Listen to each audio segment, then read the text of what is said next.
Ini menarik karena dalam survei yang dilakukan Ipsos di bulan lalu, Ganjar Pranowo kalah dengan Prabowo Subianto, dan hari ini Ganjar Pranowo rebound naik menjadi bakal calon presiden yang paling unggul. Anies Baswedan mendapat 22,67%, sementara Ganjar Pranowo mendapat 40,12% dan Prabowo Subianto 37,21%. Elektabilitas Ganjar makin kokoh di puncak, Prabowo makin melorot, Anies Baswedan pun makin nyongsep, oligarki makin pusing. Ditulis oleh tim redaksi jurnal, dikutip dari berbagai sumber. Dalam simulasi 3 nama bakal calon presiden menunjukkan elektabilitas Ganjar Pranowo menduduki paling puncak dengan angka 35,2%. Ya, hal ini tentu menjadikan semangat bagi para pendukung Ganjar Pranowo. Nah, sedangkan elektabilitas Prabowo Subianto dan Anies Baswedan masing-masing berada di angka 33,2% dan 23,9%. Ya, seperti biasalah, elektabilitas Anies Baswedan ini selalu berada di posisi paling bawah. Halo, kembali lagi dengan saya Indra Caniago di channel Jurnal 45.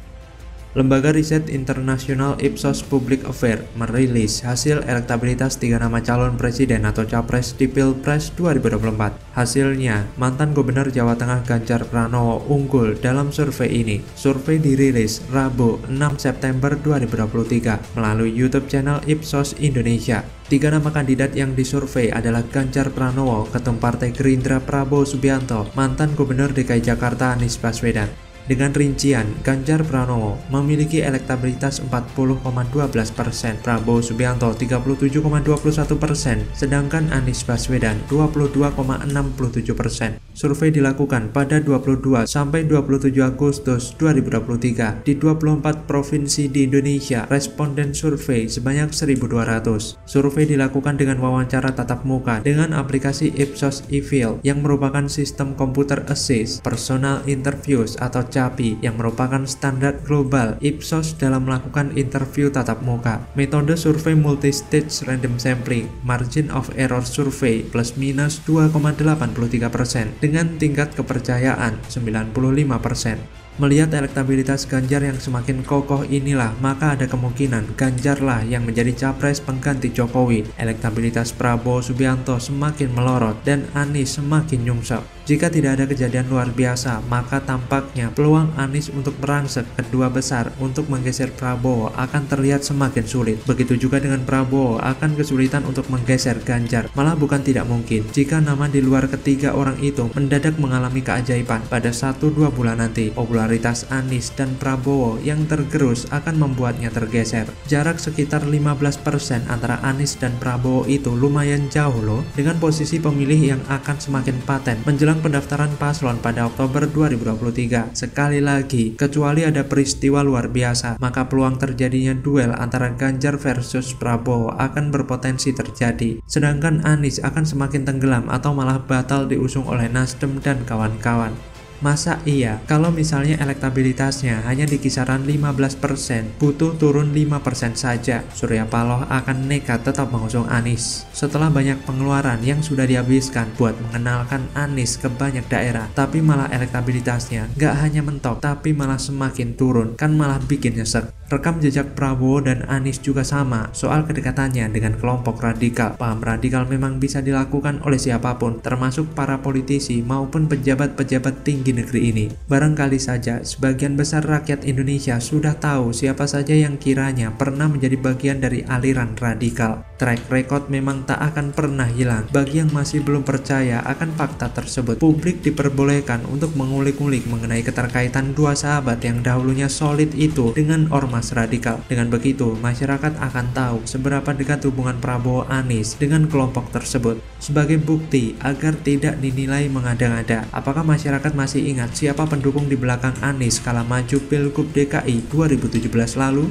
Selain didorong Prabowo, nyatanya Anies juga mendapatkan support system dari mereka yang sering disebut dengan FPI, HTI, dan kawan-kawannya. Akhirnya, melihat survei di atas, kita tunggu saja bagaimana reaksi para kader Koalisi Perubahan, para buzzer Anies, dan pendukung fanatik Anies dan Prabowo akan bereaksi seperti apa. Dugaan saya, jurus kalap dengan menebar hoax atau berita basi yang sebenarnya sudah terbantahkan, atau soal isu negatif Ganjar akan mulai digencarkan buat menarik turun elektabilitas Ganjar yang mereka yakini akan menaikkan elektabilitas Anies dan Prabowo.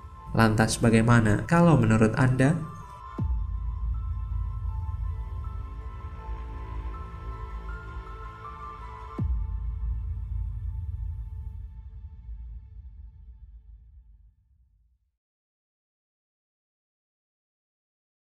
Sekali lagi di sini bahwa tidak ada calon atas nama NU. Saya ulangi ya, tidak ada calon atas nama NU. Cuma masalah tadi tinggal nanti ada masalah hukum nggak ya? Nah, masalah hukum KPK kan tadi seperti es ya. Ini kasus kartu duren udah lama dari tahun 2011-2012 ya. Ya kena Malang tak dapat ditolak ya udah. Kemudian di PBNU juga kena musuh ya. Mungkin di layarnya terlihat bahagia, cuman di balik layar mungkin ngelap-ngelap keringet ini. Ditolak mentah-mentah, Anies ditolak Gus Yakut, Caimin ditolak PA212, boroknya dibongkar habis, auto gagal nyapres. Ditulis oleh tim redaksi jurnal, dikutip dari berbagai sumber. Kalau kita bicara Caimin memang penuh dengan luar biasa, sikapnya, gayanya luar biasa.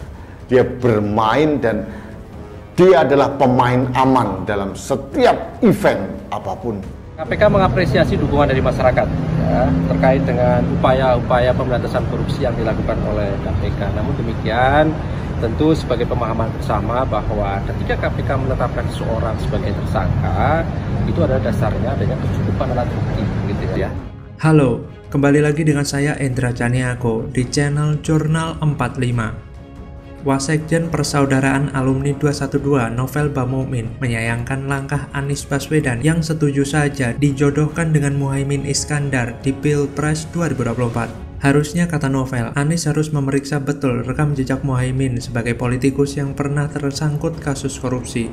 Tokoh eksponen Petamburan ini menilai dipilihnya Muhaimin telah mencoreng proses pencapresan Anies. Selain itu, kata Novel, Muhaimin bukanlah sosok yang bisa mewakili ulama yang dibutuhkan sebagai pendamping Anies. Ia menilai duet Anies-Caimin bukan sosok pasangan capres-cawapres yang bisa mewakili umat. Meski demikian, Novel masih berpegangan pada Komandan Habib Rizik Syihab terkait siapa pasangan yang akan PA212 dukung. Memasangkan Anies dengan Muhaimin Iskandar atau Caimin bukan hanya dipermasalahkan oleh kelompok PA212 saja, tapi juga oleh para petinggi senior Caimin, salah satunya Menteri Agama Yakut Kholil Qomas. Jelang tahun politik 2024, Yakut Kholil Qomas atau Gus Yakut menghimbau masyarakat agar tidak memilih pemimpin yang memecah belah umat. Ia juga meminta masyarakat tidak memilih calon pemimpin yang menggunakan agama sebagai alat politik untuk memperoleh kekuasaan. Karenanya, pemimpin yang ideal menurut Gus Yakut harus mampu menjadi rahmat bagi semua golongan. Gus Yakut juga menghimbau pentingnya penelusuran rekam jejak saat menentukan calon pemimpin bangsa. Hal ini bertujuan agar bangsa Indonesia memperoleh pemimpin yang amanah dan dapat mengemban tanggung jawab kemajuan negeri ini.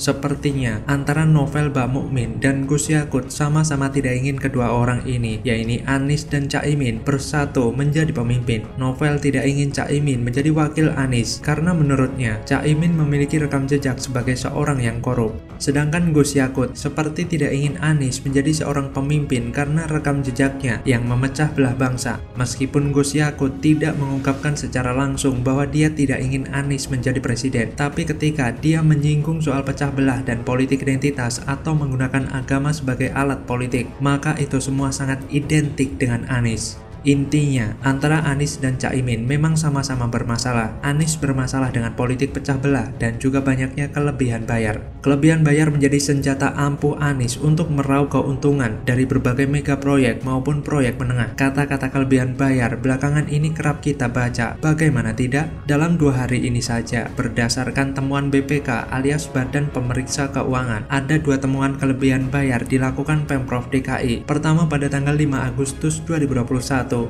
BPK menemukan adanya pemborosan anggaran Pemprov DKI Jakarta atas pengadaan pembelian masker respirator N95 hingga 5 miliar rupiah. Anggaran ini diambil dari pos belanja tak terduga atau BTT APBD DKI tahun 2020. Bahkan, Anies makin tidak terkontrol menjelang masa jabatannya habis. Entah kemana semua uang kelebihan bayar itu mengalir. Yang pasti, tren ini berlanjut hingga temuan BPK terhadap kelebihan bayar ala Anies yang pastinya menguntungkan pihak-pihak tertentu saja. Sementara warga DKI tidak pernah merasakan apa manfaat program Anies. Sedangkan Caimin, kabar terbaru, ada dugaan korupsi dalam pengadaan Sistem Proteksi Tenaga Kerja Indonesia atau TKI lingkungan Kemenaker pada tahun 2012. Pada tahun tersebut, Caimin menjabat sebagai Menteri Tenaga Kerja dan Transmigrasi Indonesia. Direktur Pendidikan sekaligus PLT Deputi Penindakan dan Eksekusi KPK, Asep Guntur menjelaskan, ada kemungkinan seluruh pejabat pada tahun tersebut akan dipanggil dan diperiksa dalam kasus dugaan korupsi tersebut.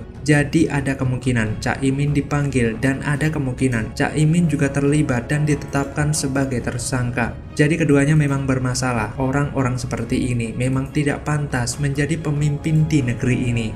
Lantas bagaimana kalau menurut Anda?